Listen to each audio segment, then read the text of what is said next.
Friends, welcome back to my channel. ഇന്ന് ഞാൻ വന്നിരിക്കുന്നത് ചക്കക്കുരു വെച്ചിട്ടുള്ള ഒരു സിമ്പിൾ റെസിപ്പിയുമായിട്ടാണ്. അപ്പോൾ ഞാൻ മുന്നേ പറഞ്ഞിരുന്നു നമുക്ക് ഇനി കുറച്ച് ചക്ക വിഭവങ്ങളൊക്കെ എൻ്റെ ചാനലിലൂടെ പരിചയപ്പെടാമെന്ന്. ചിലപ്പോൾ നിങ്ങൾക്ക് അറിയാവുന്ന റെസിപ്പി തന്നെ ആയിരിക്കും, എന്നാലും അറിയാത്തവർക്ക് വേണ്ടി നമുക്ക് ഇതൊന്ന് പരിചയപ്പെടുത്താം. അതുപോലെ നിങ്ങൾക്ക് അറിയാവുന്ന ചക്ക റെസിപ്പി അല്ലെങ്കിൽ നിങ്ങൾക്ക് ഇഷ്ടമുള്ള റെസിപ്പി, ചക്ക വെച്ചിട്ട് എന്താണോ നിങ്ങൾക്ക് ഇഷ്ടമുള്ളത് അത് എന്നെ ഒന്ന് കമൻറ്റിൽ അറിയിക്കണേ. നിങ്ങൾക്ക് എന്ത് ഐറ്റംസാണ് ഇഷ്ടം എന്നുള്ളത് കമൻറ്റിൽ താഴെ പറഞ്ഞാൽ മതി. അപ്പോൾ ഇന്നത്തെ നമ്മുടെ റെസിപ്പി എന്ന് പറയുന്നത് ചക്കക്കുരു ഫ്രൈ ചെയ്യാനാണ് പോകുന്നത്. അപ്പോൾ അതിനായിട്ട് ഞാൻ ആദ്യം വൃത്തിയാക്കി വെച്ചിട്ടുള്ള ചക്കക്കുരു 2 പീസാക്കിയിട്ടുണ്ട്, ഒന്നിനെ അങ്ങനെ ഞാൻ മുറിച്ചിട്ടിട്ടുണ്ട്.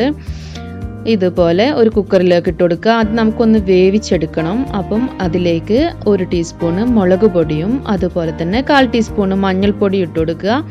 ഇനി ഇതിലേക്ക് ആവശ്യത്തിന് ഇത് വേവാൻ ഉള്ള ഒരു വെള്ളം കൂടി പോകണ്ട, ആവശ്യത്തിന് വെള്ളം ഒഴിച്ചു കൊടുക്കാം. അതുപോലെ തന്നെ ഇതിലേക്ക് നമുക്ക് ആവശ്യമുള്ള ഉപ്പ് ഒന്ന് ഇട്ട് കൊടുക്കാം. ഇപ്പോൾ 1 ടീസ്പൂൺ ഉപ്പ് മതിയായിരിക്കും. അങ്ങനെ ഉപ്പും ഇട്ട് നമുക്കിതൊന്ന് അടച്ചു വെച്ചിട്ട് 1 വിസിൽ വന്നാൽ മതി. അപ്പോഴേക്കും നമ്മൾ ചക്കക്കുരു വെന്ത് കിട്ടും.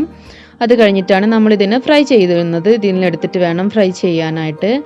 അപ്പോൾ ഇപ്പോൾ മീനൊക്കെ കിട്ടാൻ ബുദ്ധിമുട്ടുള്ളവർക്ക് ഇങ്ങനെ നമ്മൾക്ക് ഇതൊക്കെ ഫ്രൈ ചെയ്ത് ചോറിൻ്റെ കൂടെ കഴിക്കുകയാണെങ്കിൽ സൂപ്പർ ടേസ്റ്റ് ആയിരിക്കും കേട്ടോ. അപ്പോൾ ഇതുപോലെ ആരും ട്രൈ ചെയ്തിട്ടില്ലെങ്കിൽ തീർച്ചയായിട്ടും ഉണ്ടാക്കി നോക്കണം. അപ്പോൾ നമ്മൾ കുക്കർ വിസിലടിച്ചു. അപ്പോൾ ഇതാ നമ്മൾ വിസിലൊക്കെ പോയിട്ട് കുക്കർ നമുക്കൊന്ന് തുറന്ന് നോക്കാം.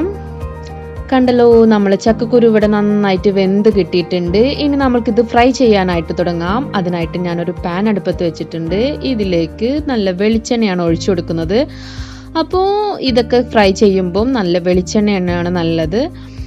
ഇനി ഇതിലേക്ക് ഒരു കറിവേപ്പിലയും അതുപോലെ തന്നെ 2 പച്ചമുളക് ഒന്ന് നെടുകേറിയിട്ട് ഇട്ട് കൊടുക്കുന്നുണ്ട്. ഇത് ചുമ്മാ ഒരു ഡെക്കറേഷന് വേണ്ടിയിട്ട്, അല്ലാണ്ട് വലിയ പ്രത്യേകതയൊന്നുമില്ല. അപ്പോൾ അതൊന്ന് നമുക്കൊന്ന് ജസ്റ്റ് ഫ്രൈ ചെയ്തിട്ട് അങ്ങ് മാറ്റിയെടുക്കാം. അതൊന്ന് ഫ്രൈ ചെയ്തു. അപ്പോൾ ഇത് മാറ്റിയെടുക്കാം. ഇനി നമുക്ക് ഇതിലേക്ക് നമ്മൾ വേവിച്ചിട്ട് വെച്ചിട്ടുള്ള ചക്കക്കുരു ഇട്ട് കൊടുക്കാം. അപ്പോൾ ചക്കക്കുരു തൊലി കളയാനാണ് തോന്നുന്നു പലർക്കും മടിയുള്ളത്. അതിനായിട്ടുള്ള ഒരു ഈസി ടിപ്പ് ഞാൻ പറഞ്ഞുതരാം. ഇപ്പം നല്ല വെയിലാണല്ലോ. അപ്പം നമ്മൾ ഉച്ചയ്ക്കാണ് നമ്മളിപ്പോൾ ഇത് ഫ്രൈ ചെയ്യണമെങ്കിൽ നമുക്ക് രാവിലെ ഒരു 1 മണിക്കൂർ 2 മണിക്കൂർ ഒന്ന് വെയിലത്ത് കൊണ്ടുപോയിട്ട് നമ്മൾ ചക്കക്കുരു വെച്ചിട്ടുണ്ടെങ്കിൽ അതിൻ്റെ തൊലി അതിൽ നിന്ന് പെട്ടെന്ന് തന്നെ അടർന്നിട്ട് കിട്ടും. അപ്പോൾ നമ്മൾക്ക് ഈസി ആയിട്ട് അതിൻ്റെ തൊലി കളഞ്ഞെടുക്കാം. അങ്ങനെ ഇതാ നമ്മൾ ചക്കക്കുരു ഇവിടെ ജസ്റ്റ് ഒന്ന് ഫ്രൈ ചെയ്തെടുത്താൽ മതി വെളിച്ചെണ്ണയിൽ. അതൊന്ന് വെന്ത് വരുമ്പോൾ നമ്മൾക്ക് കറിവേപ്പില ഇട്ട് കൊടുക്കാം. അതിൻ്റെയും കൂടെ ഒരു സ്മെൽ അതിലേക്ക് കിട്ടുമ്പോൾ സൂപ്പറായിരിക്കും. നമ്മൾ ഫ്രൈ ഇവിടെ റെഡി ആയിട്ടുണ്ട്. ഇത് നമ്മൾക്ക് മാറ്റാം. കണ്ടല്ലോ, സൂപ്പറല്ലേ?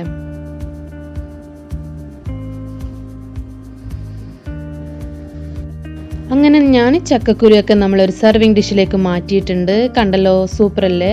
ഇതുപോലെ ട്രൈ ചെയ്യാത്തവരുണ്ടെങ്കിൽ തീർച്ചയായിട്ടും ട്രൈ ചെയ്ത് നോക്കണം. നിങ്ങൾക്ക് തീർച്ചയായിട്ടും ഇഷ്ടപ്പെടുമെന്ന് വിശ്വസിക്കുന്നു.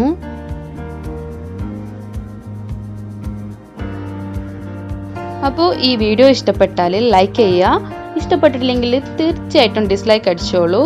അതുപോലെ നിങ്ങൾക്ക് ഇഷ്ടപ്പെട്ട ചക്ക വിഭവം ഏതാണെന്ന് എന്നെ കമൻസിൽ അറിയിക്കുക. പിന്നെ സബ്സ്ക്രൈബ് ചെയ്യാതെ കാണുന്ന കൂട്ടുകാരുണ്ടെങ്കിൽ ഒന്ന് സബ്സ്ക്രൈബ് ചെയ്ത് സപ്പോർട്ട് ചെയ്യുക. കൂടെ കാണുന്ന ബെല്ലൈക്കണിൽ ഓൾ എന്ന ഓപ്ഷനിൽ വേണം ക്ലിക്ക് ചെയ്യാനായിട്ട്. അപ്പോഴേ ഞാൻ വീഡിയോസ് അപ്ലോഡ് ചെയ്യുമ്പോൾ നിങ്ങളെ ഫോണിൽ നോട്ടിഫിക്കേഷൻ കിട്ടുകയുള്ളൂ. ഇനി മറ്റൊരു നല്ല വീഡിയോയുമായി കാണുന്നത് വരേക്കും ബൈ ബൈ.